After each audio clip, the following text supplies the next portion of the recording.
high like that? Oh, it felt great. I mean, I did not want to have the stench of losing another game for a whole week. And the way we did it, obviously their starters got off to a great start for them. But I just felt that everybody that played tonight, the energy and the effort and the defense, the guys like Jack White and Thomas haven't played a whole lot. I thought Jack was outstanding tonight. He got Defensive Player of the Game. Guy was everywhere. So, yeah, it feels really good to win it, playing our brand of basketball, 95 points, helping to 43 from the field. And I think after that first quarter, I believe they were 4-31 from three.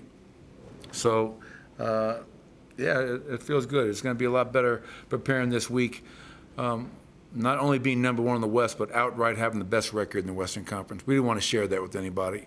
And so to get that win tonight was good. You mentioned that first quarter, and even though their starters, a great scoring unit, kind of got off this, I didn't think it was because of lack of effort. And then in that second quarter, where I thought you guys dominated, it was still your bench guys, your guys playing today against their starters that took it to them. Yeah, I agree. The only thing I thought early on, Scott, was that I didn't think, like Harrison Barnes made 5 threes early, and I don't think he felt this at all.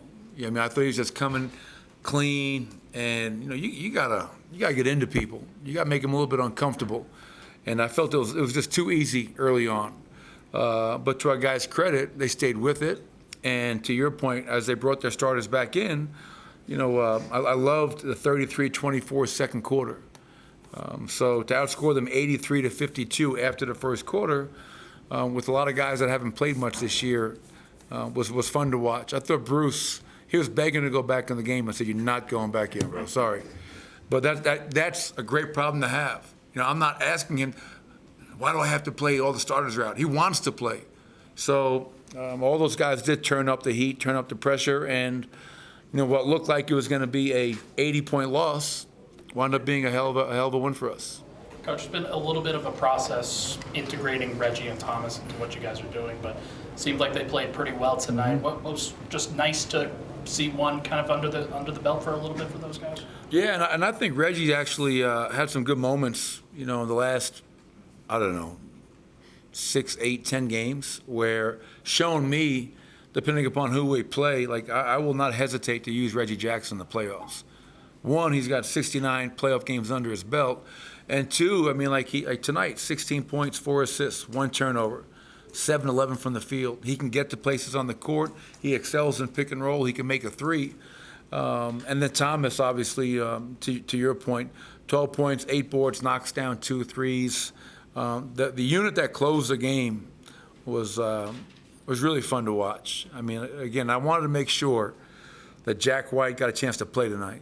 Jack's been just a great person to have around. He's been back and forth between us and Grand Rapids, and he deserved the opportunity. Thomas deserved the opportunity tonight, and they went out there and did their job. So happy for those guys. What type of player do you think Jack could be, in the future, if that's for you guys going forward? Like, with his skill set, what type of contributor do you think he could be? Dennis Rodman-esque. Based on tonight, maybe. The worm. The Aussie worm. I don't know. Jack is, he had 9 boards in 15 minutes. And a couple of those boards were like, sometimes, let's be honest, sometimes guys get rebounds that come to them. Great rebound. Come on, man. It came to you. It fell in your lap. Jack, he goes out and gets rebounds. He grabs rebounds in traffic. He clears people out of the way to get rebounds. I love that about him. Toughness, physicality, IQ, and, it's in his DNA. Jack White, no matter where he's playing, is going to play hard, physical, tough. And he has the ability to step outside and also shoot the basketball. So, I don't know.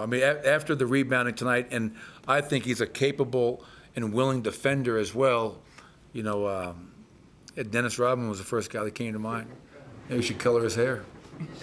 Michael, before the game, we asked you about Peyton, and you were kind of talking about how he fights for rebounds in traffic, the versatility on defense. Tonight he put the ball on the floor a couple times and drove pretty hard. And I was wondering if that's a new wrinkle that obviously you haven't seen a ton of him, but is that a new thing that kind of he has that capability?